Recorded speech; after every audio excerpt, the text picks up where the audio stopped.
blasting off at 1 o'clock rock here on Think Tech. Think Tech strong, Think Tech now. Think Tech Pete Mouginis Marks. Mark. Very good. Hello again, Jay. Yeah. Always a pleasure. Always a pleasure. Been a long time. You're the symbol of scientific research at least. SOWEST and the Hawaii Institute of Geophysics and Planetology. Thank you very much, sir. It's a pleasure to be here Thank again. you for being here. I would like to talk today about something that you work on. It's about, it's about space rock and its impact on Earth. It's about comets, it's about asteroids, and it's about my favorite Disney character, Pluto. Very good. Yes, we're going to the outer solar system today, Joe. Okay, all right. Primarily because, in the past few talks, we've looked at Mars, we've looked at the Moon. We could even perhaps dwell on looking at the Earth from space. But the really exciting activity over about the last 2 years has been in the outer solar system. There have been 3 specific missions which have gone way out beyond the orbit of Mars, and it's just fabulous. So I thought today we'd come and tell the audience something about some of these missions. Yes, please. Tell us about the 3. Okay, well, if we could start up with the first slide. Primarily what we're going to be looking at is the part of the solar system that lies beyond the orbit of Mars. So if we could show the first slide, please. Here we see the crib sheet. Everybody, when they went to middle school or elementary school, learned about what were 8 or 9 planets. We have obviously Mercury, Venus, Earth, Mars. We've dealt with some of those in previous Think Tech talks. And then you get the gas giants, which are Jupiter, Saturn, Uranus, and Neptune. And of course, they are much further away from the sun. They're made of gas rather than rock. It's much colder. But what we're going to deal with today is actually some of the solid material which sort of lurks in the outer part of the solar system. We're going to go on a spacecraft called the Dawn mission, which was launched in 2007 to visit Ceres, which is in fact a dwarf planet, as well as Vesta, which is a big asteroid. Then later on in the show, we're going to go to the nucleus of a comet with the Rosetta spacecraft. That was launched.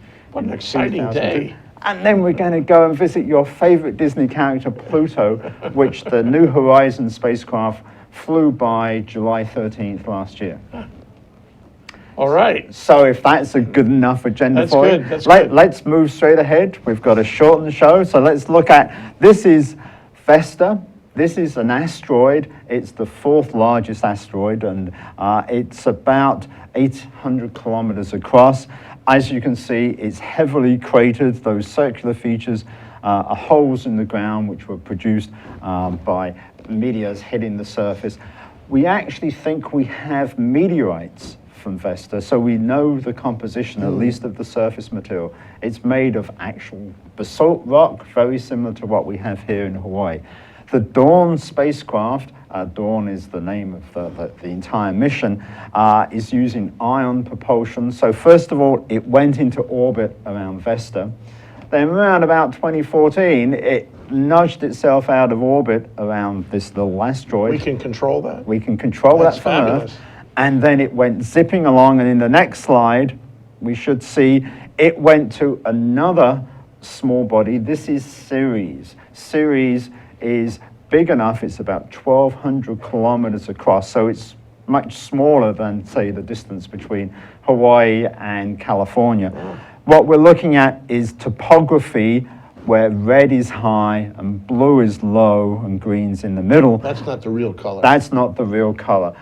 Ceres is predominantly water ice, but it's an object that probably hasn't really changed much since the earliest phases of the solar system's history.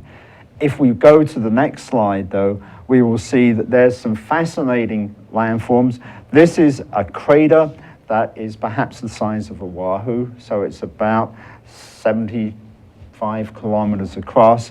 That's the hole in the middle of the image, and this is a color image, and the blue areas are material thrown out of the hole in the ground. Now, we see craters like these either on the Moon, on Mars, or Mercury, and the really interesting thing in comparing craters that we see on Ceres with those other objects is twofold. First of all, the surface gravity is clearly different. We have much higher gravity on Mars, less so on the Moon, but nothing virtually on Ceres. So the material will be thrown out in different ways. Secondly, The gravity is a function of the, Of the the- composition of the planet or the size of the planet? primarily it's the size, and then it's what is it made of. So in the case of Ceres, it's made out of water ice, so it's got a much lower density than solid rock. And the fact that there's not that much of it, it's only a sphere 1,200 kilometers across, means that the surface gravity is a lot less. So we would expect material thrown out onto the surface should travel a lot further. So we can study features like this to get a better understanding of the way that holes in the, if you want to know about holes in the ground, you can compare Ceres to Mars or to Mercury or the Moon, or even ultimately Earth, because Earth early on in our history, billions of years ago, was hit by many large objects, and quite often we find that's where we get mineral resources. So most of the gold reserves on planet Earth are located where projectiles have formed billions of years ago. That could never happen again, though. Well, it could, but we wouldn't have to worry about it because we would cease to exist. So, the last major impact event was the one which killed off the dinosaurs 65 million years ago, okay? There's a crater called Meteor Crater in northern Arizona, which formed about 50,000 years ago. But Meteor Crater's quite small, it's about 1 kilometer across. But any large hole in the ground, large would be, let's say, over 100 kilometers across, would be really catastrophic for us. It's kind of like Brexit, except in a much grander scale. Yeah, and probably more rational. And probably more rational, yes. So, I guess you're talking about things flying through space. There's a lot of material flying through space. Drifting through space, they're all orbiting the sun at various distances. We even have asteroids which cross the orbit of Earth, so sometimes they're further away from the sun than they are planet Earth, and sometimes they're closer, and those would be the ones which we would be particularly concerned about, because conceptually one of them could actually hit the Earth if they came by at the wrong time. Why do I feel there's a movie in this? And it's not really science fiction. It's a novel, but it's not science if you're fiction. talking about movies, we should talk about Bruce Willis and Deep Impact, because the next thing we're going to talk about, if you think flying a spacecraft to either Ceres or Vesta is exciting, the European Space Agency launched a spacecraft called Rosetta in 2002, and in 2014, it just nudged up against the nucleus of a comet, 67P. And I think the next slide we'll actually be able to see. Wow. All right, so we know quite a bit about comets, from Halley's Comet, for example, and we've seen a few. It was a singing group, wasn't it? No, that was Bill Haley and Comets, but you digress. What we're seeing, of course, is that a comet has this wonderful long tail of frozen water that trails away from the sun. But we're going to visit a comet called 67P, and down in the bottom left-hand side of this picture, I've drawn to scale the comet's nucleus with Waikiki in the background. So lower right is Diamond Head, and then you've got all right, so this is a very, very small piece of rock. And the mere fact that a spacecraft launched in 2002 can get to a comet in 2014 that is this small is absolutely remarkable. But the real amazing thing is, first of all, the spacecraft, the Europeans are fabulous. They managed to put the spacecraft into orbit around this particular cometary There's a lot of nuclei. mathematics in that. All right. And then, as we'll see in a couple of slides' time, they sent a lander down to the surface. Absolutely Automated. Absolutely incredible mission. And the nucleus of the comet, we'd never actually seen one close up and personal like this before, so that we had no expectation. Would it be spherical? Would it have lots of craters on it? What's the surface composition? Comets are thought to be the remnants of the building blocks of the solar system. So they once formed like 4.65 billion years ago or something like that. And most of them now look out beyond the orbit of Pluto in the Kuiper belt, but some of them periodically come into Earth's near environment. This particular one never gets as close as Earth does to the Sun, and then on occasions it's out beyond the orbit of Jupiter, so it's 5-6 times the distance from the Sun. But it's a wonderful example of how the technology has developed to enable us not only to predict where the comet's going to be a decade from now, but also how to actually put a spacecraft into orbit and then take enough information so that you can land safely on the surface. And they did. And they did, and we will see. In the next slide, for example, it is truly, this is almost a close-up and personal view. Now, recall the scale this is about the distance between Diamond Head and Magic Island, so you've got Waikiki in the middle. And you can see basically the nucleus of a comet, and this is where all of those bright plumes of water vapor come from the surface. You can see that it's not spherical, that you've got a canyon running through the middle, and in fact, one of the people hypothesized that this nucleus is actually the amalgam of two individual chunks of ice. We know from the spacecraft now orbiting the comet that it has a very low density. It's got a density less than water, so it's basically, there's a large amount of vacuum or empty space in the interior of the comet. But we can also do lots of individual measurements, like we can measure the composition or the ratio of water vapor. We can measure the deuterium to hydrogen ratio. And just to confirm, which we already know this, but I just want to confirm, everything in the solar system is off the periodic table of elements. Everything in the universe is. Everything in the universe is off the periodic table of elements. Yes, with the possible exception of the really heavy elements which we can only create deep in a controlled experiment on Earth. If you were to look at supernova or anything, you might have additional heavy elements at the end of the periodic table. But everything else, what you including see, everything we see, everything you see photograph. there, everything you find here on Earth. If water vapor is coming out of a comet, why don't we see any water vapor in that photograph? You haven't seen the next image. I think I need to. I think you do indeed. Let's go to the next picture. Wait. Okay, hold on that picture. We're going to take a short break. Okay. This is a cliffhanger. We need to do our cliffhanger in every show. That's Pete McGinnis-Mark of SOWEST and HIGP. We're talking about deep space. Is that a fair statement? Fair enough. Outer space. Outer space, way out. We're talking about space rock. We'll be right back. Aloha, this is Maria Mera, and I'm here to invite you to my bilingual show, Viva Hawaii on Think Tech Hawaii, every other Monday at 3 p.m. We're here to inform, motivate, and entertain you. Join us. Hola, soy María Mera y estoy aquí para invitaros a mi show bilingüe Viva Hawaii en Think Tech Hawaii cada 2 lunes a las 3 de la tarde. Estamos aquí para informaros, motivaros y entreteneros. Apuntaros. Hi, I'm Ethan Allen, host of Likeable Science on Think Tech Hawaii.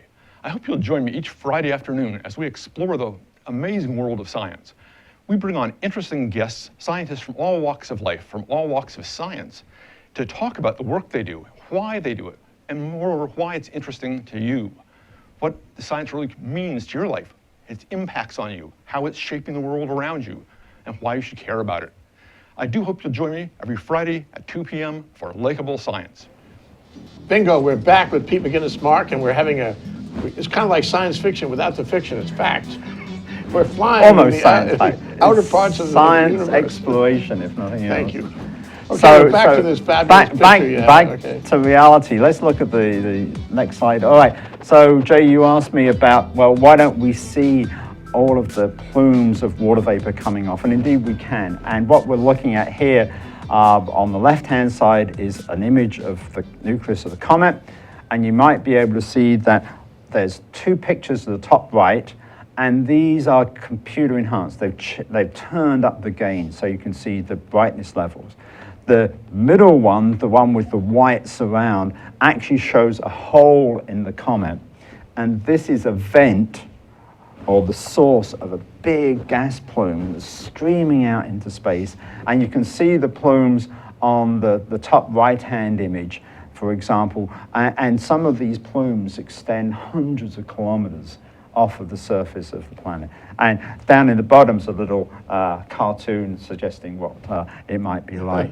So yes, the spacecraft in fact encountered so many of these plumes of water vapor that they had to raise the orbit. They couldn't fly close enough because what was going wrong was that the frozen droplets of water, the spacecraft thought they were stars. And it's got a star tracker, which is sort of looking around in the sky trying to figure out where it is. And when it got into one of these plumes, it just got confused. So they had to back it out. But basically, the orbiter was acting as an in situ measurement because it was flying through all of this plume material, and it was doing things like they're confirming it's water vapor, they're confirming that there's nitrogen on the surface, but also doing more detailed scientific measurements. Something called the deuterium-hydrogen ratio turns out to be radically different from that on the Earth or on other bodies where we've got measurements. And that tells us that this comet originated way out in the solar system, certainly beyond the orbit of Pluto. Wow, how interesting. Let me ask you some questions about it. Can I walk on it? Can I walk on You a comet? could do surface gravity if you just sort of went like that. Not a lot of gravity. Virtually no gravity. And the next slide, we'll see they actually tried to land on the surface. There was a little spacecraft called Philae, and it was about the size of the table here. But basically, they ran into problems because the surface gravity is so low, anybody can jump off of this comet nucleus And then you're in space. and disappear out into space. So that landing a spacecraft, and here we're seeing the spacecraft is the bottom left, but then we're looking at highly fragmented material. That's frozen water ice, because the temperature here is about 140 Kelvin, so it's way colder than any place, even in Antarctica, for example. But you can land, as Bruce Willis did. You might be able to walk across the surface of a comet's nucleus, but it's very different from what we would experience, even on the astronauts on the moon. In fact, it's useful information because in 2019, the US is launching a spacecraft called OSIRIS-REx, which will go to a comet and will pick up material, go to an asteroid, pick up material from a really small object in a virtually zero gravity field. So What's the difference? Between a comet and an asteroid? Comets, we think, are predominantly made out of water ice, whereas asteroids, most of them are probably made of rocky material, but there's some debate that some asteroids might actually be the dead cores of comets, but we haven't visited enough to be able to say for sure. But they're out there. They're out And there. since there's enough space, it's not a high probability that any one of them is going to come down on Honolulu. But it's not, there's certainly no guarantee that Earth would not be hit by an object sometime in the future. Because when we look around Earth's surface, although most of the continents, for example, have been recycled, on average, say, most of the Earth's surface is 200 to 500 million years old. It sounds a long time, but isn't in terms of the age of the solar system. We can find maybe 200 meteorite craters that have formed during that time Not that period. many. It's not Over that that many, period of time. but certainly if one was to form, it would be catastrophic. So, and Not for if the whole Earth. it depends on how big, because it killed off the dinosaurs. Basically, it darkens the atmosphere, which will inhibit vegetation. If it lands in the ocean, you'd get giant tsunamis. I mean, I'm not trying to be scaremongering, because these are such rare events, and there's, We would know. We would know it's coming, right? we would probably know if it was a large one. But remember that there was that meteor that fell in eastern Russia a few years ago, that one was completely unexpected. It was only a small one, so we would be able to tell when the big ones were coming, and if we knew far enough in advance, we can do something to divert it, nudge it out of the way.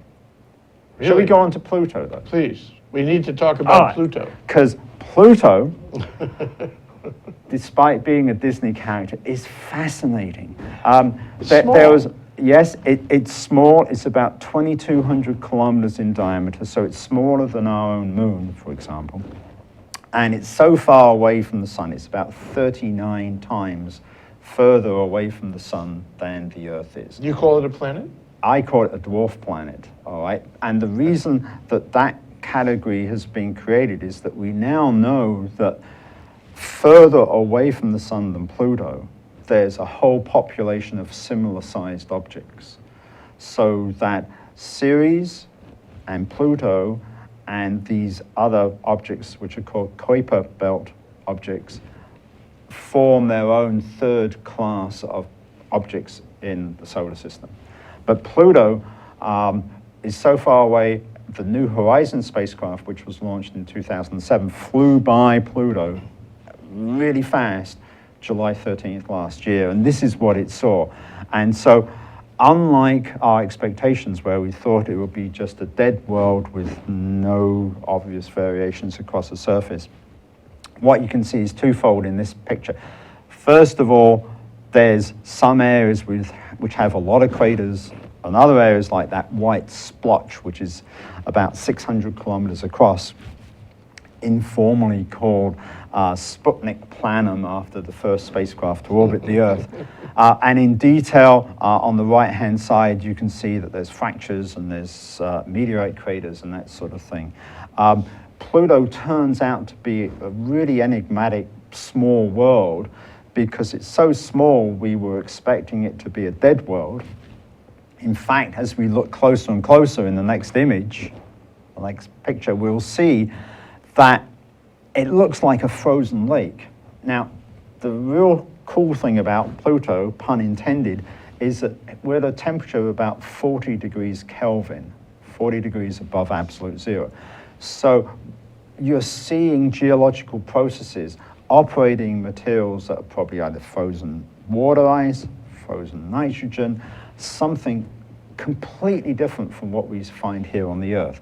And in fact, this white splotch in the middle, Sputnik Planum, seems to be a slowly overturning frozen lake. So you've got convection currents occurring, you've got ice sheets which are moving across the surface.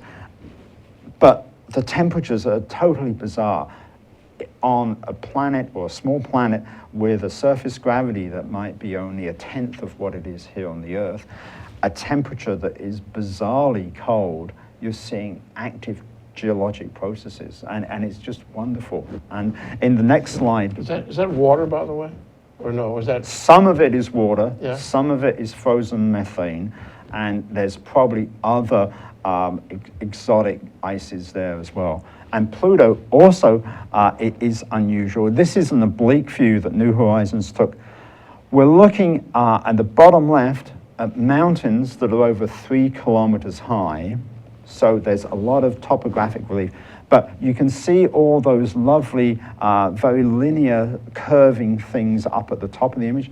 Pluto has an atmosphere. Pluto, despite being really small, has an atmosphere that's about 3% as dense as the Earth's atmosphere because it's so cold. So we're actually studying another atmosphere. We're looking at a different surface material. We expected it all to be really old, but some of that material on the right-hand side of Sputnik Planum is probably less than 5 million years old. There's active geologic processes which are changing the surface of this planet. Think we'll ever go there?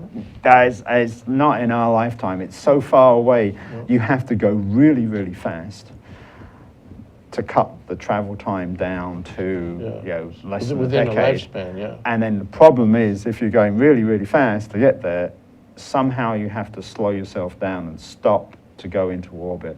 So it's highly unlikely that people. There is some discussion, preliminary discussions right now on how you can put an orbiter around Pluto. But the problem is, in the final slide, we'll see Pluto actually is a binary object along with a big moon called Charon. Charon and Pluto sort of are way closer than Earth's moon is to the Earth. So they rotate around a common axis, which would really mess up an orbiting spacecraft. And Charon turns out to be another fascinating world.